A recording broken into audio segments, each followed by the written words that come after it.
Dans l'activité précédente, l'activité 3 intitulée Nourrir ma plante verte, nous avons vu quels étaient les besoins de la graine de haricot. Pour cette nouvelle activité, l'activité 4 qui est intitulée Nourrir mes animaux, nous allons voir quels sont les besoins d'un animal particulier qui est la chouette effraie. Alors vous pouvez prendre la page 1 de votre cours. Et en guise d'introduction, on vous indique ceci. C'est un rappel donc. Les plantes vertes fabriquent leur matière organique grâce à l'énergie solaire en puisant dans le milieu uniquement de la matière minérale, je vous rappelle, de l'eau, des sels minéraux et aussi de l'oxygène. Mais de quoi les animaux ont-ils besoin pour fabriquer leur matière ? Alors, nous allons travailler aujourd'hui donc sur la chouette effraie, et on vous dit également que la chouette effraie c'est un rapace, donc la famille des oiseaux, qui capture ses proies la nuit et les avale entières. Après leur digestion, elle recrache une pelote de réjection. Donc vous voyez la photographie en bas à droite de votre cours qui s'affiche aussi à l'écran. Et cette pelote de réjection contient les restes non digérés des divers animaux consommés.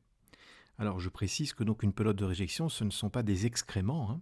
C'est quelque chose qui est recraché par la chouette. Et quand on regarde dans donc la pelote de réjection, on peut voir donc, selon les restes des animaux, ce qu'a consommé la chouette effraie et ainsi déterminer quel est son régime alimentaire et quel est l'animal qu'elle a mangé. C'est le but de la dissection de la pelote de réjection du jour.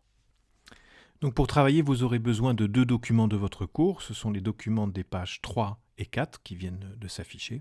Et je vous propose tout de suite de vous expliquer et de vous montrer comment on réalise la dissection de la pelote de réjection de la chouette effraie. Alors, la pelote de réjection, on peut la trouver dans la nature, mais pour notre dissection, on ne peut pas se permettre d'utiliser ces réjections de chouettes, puisqu'elles peuvent être contaminées par plein de bactéries, de microbes, de virus. Donc ce sont des pelotes de réjection qui sont achetées dans les laboratoires, qui sont traitées pour pouvoir être disséquées en toute sécurité, et elles sont en général emballées dans un petit papier d'aluminium. Pour la dissection de la pelote de réjection, voici le matériel dont on aura besoin. On aura besoin quand même de gants parce qu'il faut se protéger les mains lorsqu'on réalise la dissection de la pelote de réjection. Il vous faudra également un récipient avec de l'eau et de l'alcool, puisqu'on va quand même désinfecter, même s'il n'y a pas de risque, mais désinfecter et nettoyer les différents os et tout ce que l'on peut trouver dans la pelote de réjection. Donc ça servira à la nettoyer, la pelote et ses restes. Et enfin, un rouleau de sopalin, puisque vous verrez que ça fait quand même quelques saletés lorsqu'on dissèque la pelote de réjection. Et enfin, on aura besoin aussi d'une feuille blanche de canson, une eau classique. Pourquoi ? Pour pouvoir ranger les différents os que nous allons trouver et observer dans cette pelote de réjection. Voilà, nous avons tout le matériel et on peut démarrer la dissection. Donc on va d'abord déballer bien sûr la pelote de réjection qui est emballée dans du papier d'aluminium. Voilà. Et une fois que l'on a déballé, on peut commencer à dépioter et enlever tous les petits morceaux. Alors, il n'y a pas à prendre de précautions particulières, c'est pas particulièrement fragile les os, mais enfin, faut pas non plus trop les casser. Mais voilà, vous voyez que c'est assez facile. On s'amuse à enlever tous les petits résidus noirs.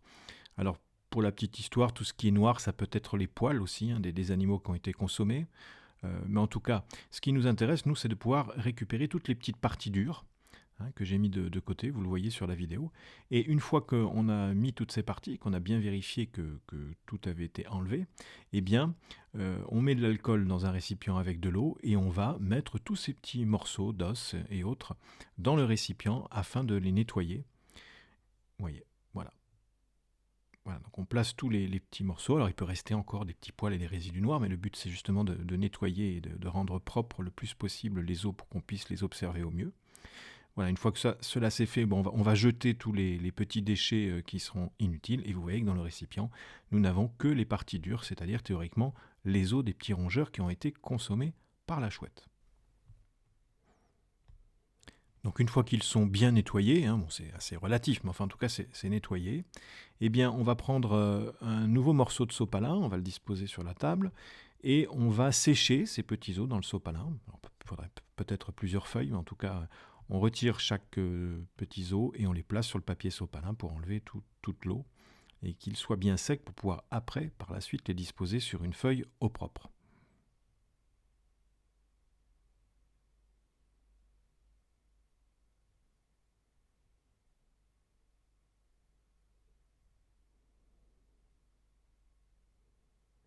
Voilà, donc il ne faut pas hésiter à prendre plusieurs feuilles et puis refaire l'opération pour qu'ils soient parfaitement secs, les petits os.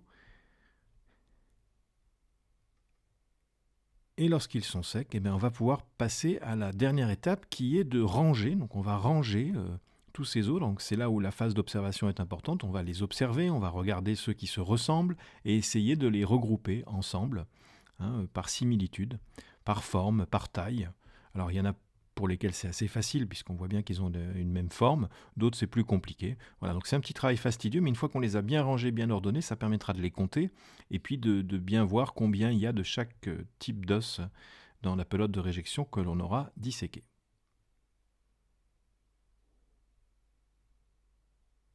Voilà, la phase de travaux pratiques est terminée. On va maintenant essayer de reconnaître les différents êtres vivants qui ont été mangés par la chouette effraie qu'on a retrouvée dans la pelote de réjection. Donc pour travailler, vous allez avoir besoin de plusieurs documents. Vous aurez besoin de la page 3 et 4, qui sont des pages où vous avez des documents qui vont vous permettre d'identifier les os de la pelote de réjection et donc l'animal qui a été mangé. Et la page 5 sera consacrée au bilan final de la fin d'activité, je vous en parlerai tout à l'heure. Donc première étape, je vous demande de regarder les photographies et à partir du document 2 du cours, qui est le document de la page 3, eh bien de retrouver l'animal ou les animaux qui ont été mangés par la chouette effraie. Donc vous voyez qu'il y a des critères, on peut regarder la forme du crâne, de la mâchoire inférieure, de la mâchoire supérieure, des incisives. À vous de jouer et de me dire quels sont les animaux, quel est l'animal, il y en a peut-être qu'un, mais il y en a peut-être plusieurs, qui ont été du coup mangés par cette chouette effraie.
Donc après ces quelques minutes de réflexion, voilà la réponse. Eh bien, d'après la forme des os, on reconnaît assez facilement que cela correspond à une maxillaire inférieure de campagnol. On le voit bien à la forme de l'os, on le voit bien aux incisives en biseau et aux molaires à surface plane et sans racines. Donc deux maxillaires inférieurs pour chaque crâne, et puis on avait deux crânes, ce qui est assez logique.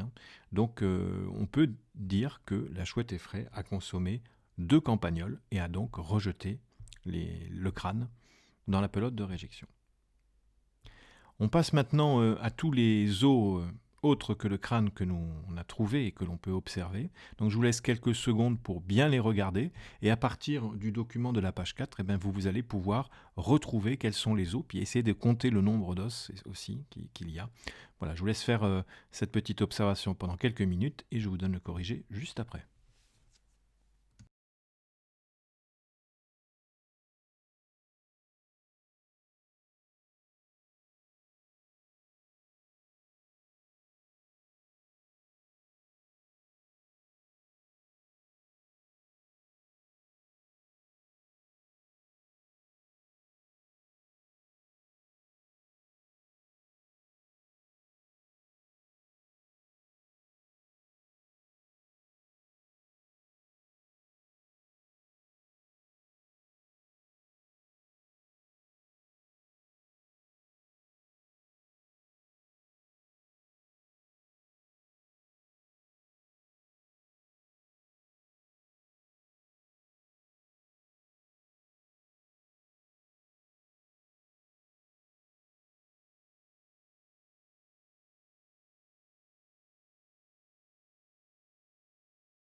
Eh bien voici le corrigé, alors on va commencer, vous l'avez peut-être vu, c'est peut-être ce qui est le plus compliqué à trouver. En fait, pour la photographie tout en haut de votre écran, en haut à droite, il s'agit de côtes. Ce sont les côtes de la cage thoracique de l'animal qui a été mangé, sans doute le campagnol, puisqu'on a vu tout à l'heure que c'était des campagnols qui avaient été mangés, qu'il y en avait 2. Donc si on compte, on peut compter très exactement 9 côtes qui ont été retrouvées dans la pelote de réjection. Pour ce qui est de la photographie en dessous, où il y avait 3 os identiques, eh bien vous avez peut-être aussi reconnu un numérus. Ça a une forme très particulière, on la reconnaît assez bien sur le dessin qui vous permet de retrouver le nom de l'os. Donc il y a 3 humérus qui ont été retrouvés dans la pelote de réjection. En ce qui concerne la photographie au milieu à droite, je pense que vous l'avez reconnu assez facilement, cet os, puisqu'il a une forme très particulière et on ne peut pas se tromper. Il s'agit d'une omoplate. Donc dans la pelote de réjection, on retrouve également un os qui s'appelle l'omoplate, qui fait partie de l'articulation de l'épaule chez l'homme et au même titre que chez les petits rongeurs. Et enfin, pour la dernière photographie, donc celle du bas, on reconnaît aussi assez facilement le cubitus. Il y en a 4, pour être tout à fait précis, dans la pelote de réjection que nous avons disséquée. Et cubitus et radius sont des os qui sont ensemble dans le corps de l'animal. Et en revanche, là, on observe que nous avons trouvé 6 radius. Donc 6 radius et 4 cubitus, ce qui veut dire que peut-être les 2 autres cubitus manquants ont été rejetés avant, dans une autre pelote de réjection par cette même chouette, ou après, ça n'a pas encore été rejeté. Voilà, pour terminer donc cet exercice, à partir du tableau que vous avez donc à la page 4 du cours, eh bien, je vous demande de compléter en mettant le nombre d'os qui ont été retrouvés pour chaque catégorie d'os dans la pelote de réjection par rapport à ce qui vient d'être dit. Voilà, donc il faut donc compléter ce tableau et je vous donne le corrigé dans quelques minutes.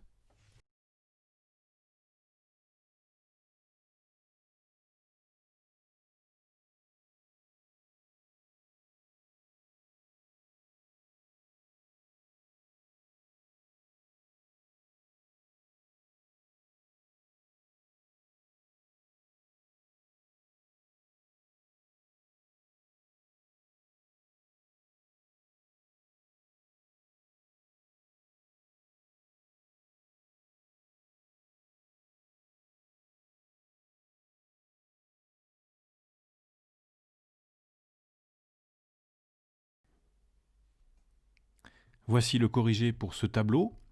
En ce qui concerne les maxillaires inférieurs, je vous ai mis la photo à chaque fois, il y en avait 4 donc dans notre dissection, je vous l'ai dit tout à l'heure, 4 maxillaires inférieurs. En ce qui concerne les incisives, ce sont les dents qu'on trouve aux extrémités et de ces maxillaires inférieurs, mais également à l'extrémité de la partie supérieure du crâne. Donc il y en avait 4 à l'extrémité des maxillaires inférieurs et 2 à l'extrémité de la partie supérieure du crâne. Donc il y en a 6 au total. Les omoplates, il n'y en a qu'une. On l'a vu tout à l'heure, il y a une omoplate. Donc c'est cet os avec une forme très particulière, un peu en forme de spatule.